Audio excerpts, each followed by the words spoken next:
ನಾನು ಒಂದು ವಿಷಯ ನಾನು ಕೇಳಿದೆ, ಅಣ್ಣ ಆಲ್ಮೋಸ್ಟ್ ಎಲ್ಲ ಸೈನಿಕರಿಗೂ ಒಂದಷ್ಟು ಜಮೀನು ಸ್ಯಾಂಕ್ಷನ್ ಮಾಡ್ಕೊಂಡು ಬರ್ತಿದಾರಲ್ಲ, ನಿಮ್ಗೆ ಯಾಕೆ ಮಾಡಿಲ್ಲ ಅಂತ. ಅವ್ರು ಹೇಳ್ತಾರೆ, ಅಣ್ಣ ನನ್ನ 10 ಲಕ್ಷ ರೂಪಾಯಿ ನನ್ನ ಲಂಚ ಕೇಳಿದ್ರು, 10 ಲಕ್ಷ ರೂಪಾಯಿ ನನ್ನ ಲಂಚ ಕೇಳಿದ್ರು.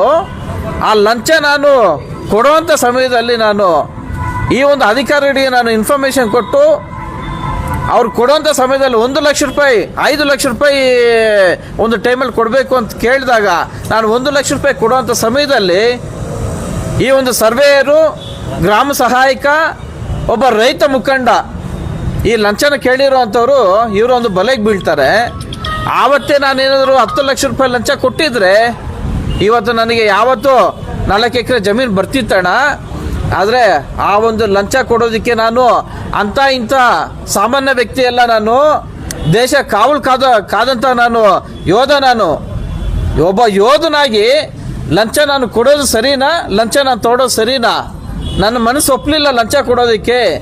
ನಾನು ಲಂಚ ಕೊಡಲ್ಲ, ಕೊಡುವಂಥವ್ನು ನಾನು ಸುಮ್ಮನೆ ಬಿಡೋದಿಲ್ಲ ಅಂತೇಳಿ ಅವತ್ತು ನಾನು ಹೋರಾಟ ಮಾಡಿದ್ದಕ್ಕೆ ಇವತ್ತಿನ ದಿನ ಎಷ್ಟು ಬಾರಿ ನಾನು ಉಪವಾಸ ಸತ್ಯಾಗ್ರಹ ಕೂತರೂ ಸಹ ನನಗೆ ಈ ಅಧಿಕಾರಿಗಳು ಅದನ್ನೇ ಮನಸ್ಸಲ್ಲಿ ಇಟ್ಕೊಂಡು ನನ್ನ ಮೇಲೆ ಕುತಂತ್ರಗಳನ್ನ ರೂಪಿಸ್ತಾ ಇದ್ದಾರೆ, ನನಗೆ ಭೂಮಿ ಕೊಡ್ತಾ ಇಲ್ಲ ಅಂತೇಳಿ ಹೇಳ್ತಾರೆ. ಅಂತಂದರೆ ಎಂಥ ವಿಪರ್ಯಾಸ.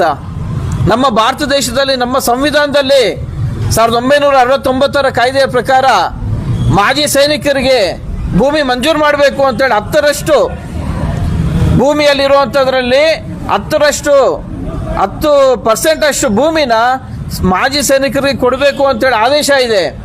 ಈ ಆದೇಶ ಇದ್ರೂ ಸಹ ನೀವು ಇವತ್ತು ಶಿವಾನಂದ ರೆಡ್ಡಿ ಅವ್ರನ್ನ ಉಪವಾಸ ಸತ್ಯಾಗ್ರಹದಲ್ಲಿ ನಿರಂತರವಾಗಿ ನೀವು ಕೂರ್ಲಿ ಅಂತೇಳಿ ಬಿಟ್ಟಿದ್ರ ಅಂತಂದ್ರೆ ನಿಮ್ಮ ಆಲೋಚನೆ ಏನಾಗಿದೆ? ಮಾಜಿ ಸೈನಿಕ ಶಿವಾನಂದ ರೆಡ್ಡಿ ಅವರು ಉಪವಾಸ ಸತ್ಯಾಗ್ರಹದಲ್ಲಿ ಕೂತು ಸಾಯ್ಲಿ ಅಂತನಾ, ಸತ್ತೋಗ್ಲಿ ಅಂತನಾ? ಈ ನಾವೆಲ್ಲ ಇವತ್ತು ಉಸಿರಾಡ್ತಾ ಇದ್ದೀವಿ, ನಮಗೆಲ್ಲ ಉಸಿರು ಕೊಟ್ಟಂತಹ ವ್ಯಕ್ತಿ ಸಾಯ್ಲಿ ಅಂತೇಳಿ ನೀವೆಲ್ಲ ಕಾಯ್ತಿದ್ದೀರಾ?